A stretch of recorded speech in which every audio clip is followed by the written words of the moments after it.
Here's a look at some videos out of Hong Kong that went viral after yesterday's protests. Many have praised these protesters near the government headquarters for giving way to an ambulance. The paramedics were called in after a protester fainted, and the way the thousands parted has been likened by some on Twitter to the parting of the Red Sea.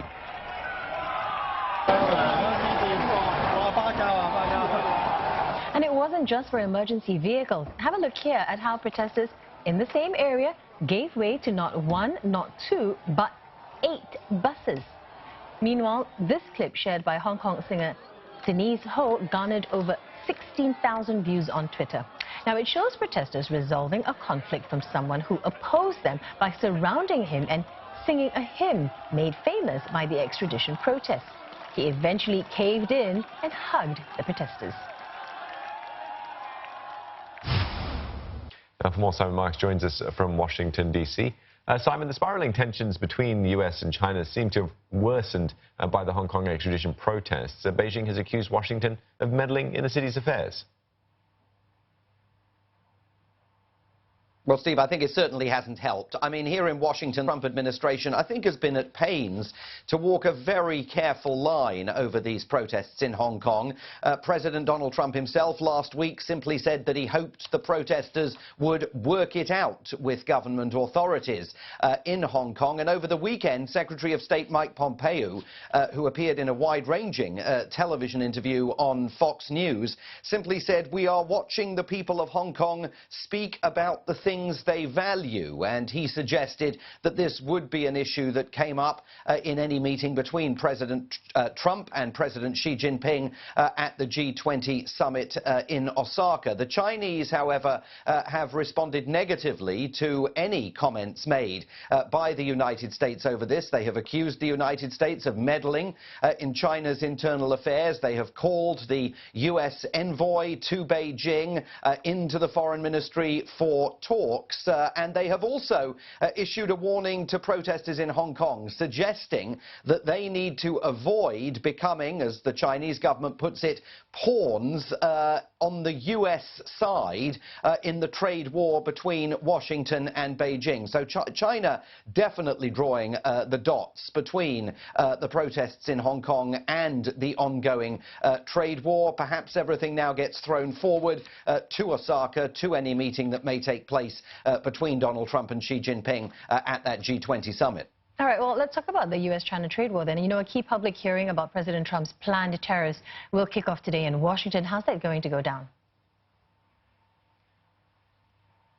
Look, I think it's going to be very interesting. 7 days of public testimony about the proposed tariff regime that President Trump is suggesting he wants to impose against China, followed by a week of written submissions that will be permitted. And look, I think what's going to be really interesting is to see the extent to which U.S. industry goes on the record, not just in terms of opposing the idea of an extended trade war between Washington and Beijing, but also going head-to-head with President Trump's contention that it is not American consumers who are going to end up paying a higher price. Remember that President Trump has publicly insisted it's the Chinese that are paying these tariffs. It's not hitting American consumers, but his own Treasury Secretary, and I suspect we will see over the next few days, many industry leaders will argue that this trade war will mostly hurt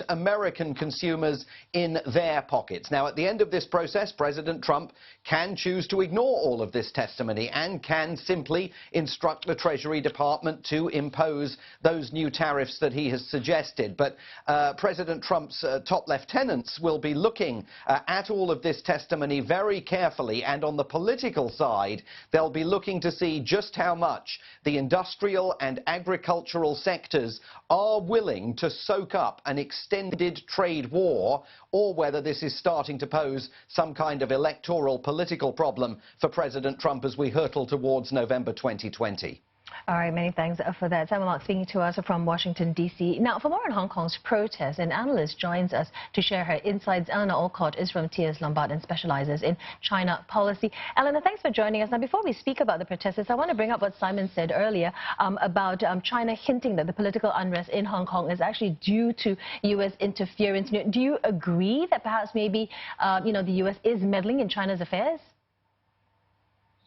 I would say they're not so much hinting as explicitly saying. I would say that, the protest is very much a Hong Kong issue. The reason 1, maybe 2 million people came out on the streets is not because they were encouraged to by the US, but because it's a Hong Kong issue, because they wanted to, because they see something happening that is a threat to Hong Kong as a territory.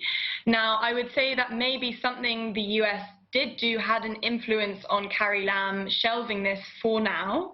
Over last week during the protest, we had various US politicians come out and say, were the extradition bill is successful in being passed, the Hong Kong separate customs treaty agreement with the US will come under threat. So this may have had some bearing on her decision to shelve it. But with regards to the protest, this is very much an issue that the Hong Kong people believe strongly in and is not related to anything the US would have encouraged them to do. And speaking of the protests, so they are believed to be the largest in Hong Kong's history. What's your take on the situation? Yeah, so this is actually the first time in terms of Hong Kong's history of political demonstrations, we've seen the business community coming in and supporting the political opponents. So this is a real indication that this is a kind of widespread concern throughout society. Obviously, the anniversary of Tiananmen Square and the upcoming anniversary of the handover has probably created this greater feeling of civic participation and added to the numbers. But as we see, I think the key indication is the fact that business has collaborated in this regard with the political opposition. And also the other thing I'd like to highlight is the fact that in these protests, as compared to the protests in 2014, the umbrella movement, what the protesters now are asking for is a maintenance of status quo, whereas in 2014 they were asking for specific change for democratization. That is a harder call, that is inherently more disruptive and requiring more than what is being required, asked for today. Eleanor, we have several pictures that, we've been seeing coming out of Hong Kong, especially, from this video. The protesters look very organized in the way that, they responded to such an emergency by literally parting for an ambulance to go through. Yes, there have been these images, and again, coming back to the comparison with the 2014 umbrella movement, it's been much more peaceful and there's been less clashes with police. They've still been there, but to a lesser extent than 2014, and I think that is tied to the fact that this is a different kind of protest. Now, looking forward, however, I do expect there to be political demonstrations carrying on. Specifically, there'll be people who are calling for Carrie Lam's resignation. If there are the same amounts of people or the same air and atmosphere around the protests, calling for Carrie Lam's resignation is something we'll have to look out for. Yeah, you mentioned more protests perhaps. The anniversary of Hong Kong's handover from British to Chinese rule is coming up on the 1st of July. Do you see that being perhaps a date the way we might see an intensifying of protests?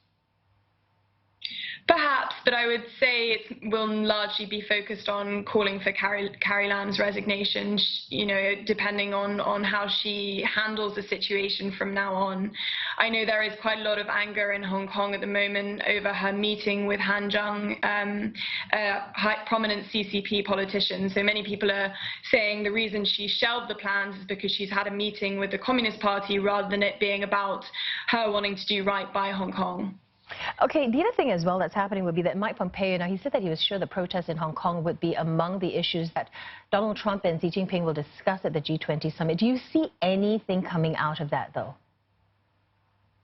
I mean, Mike Pompeo says quite a lot of stuff that does not actually materialize. I would say this was a response to, an events-driven question. He kind of had to say something. I don't really see Trump raising this if he even gets a meeting with Xi Jinping at Osaka. It really isn't Trump's priority. And the fact we saw last week, I mean, your US correspondent was just saying Trump had a very, very tempered response to this. He just said, I hope they work it out. It clearly isn't a priority of the president, and I doubt that this will be raised in Osaka. Well, thank you very much for speaking to us, Eleanor Olcott, an analyst with TS Lombard.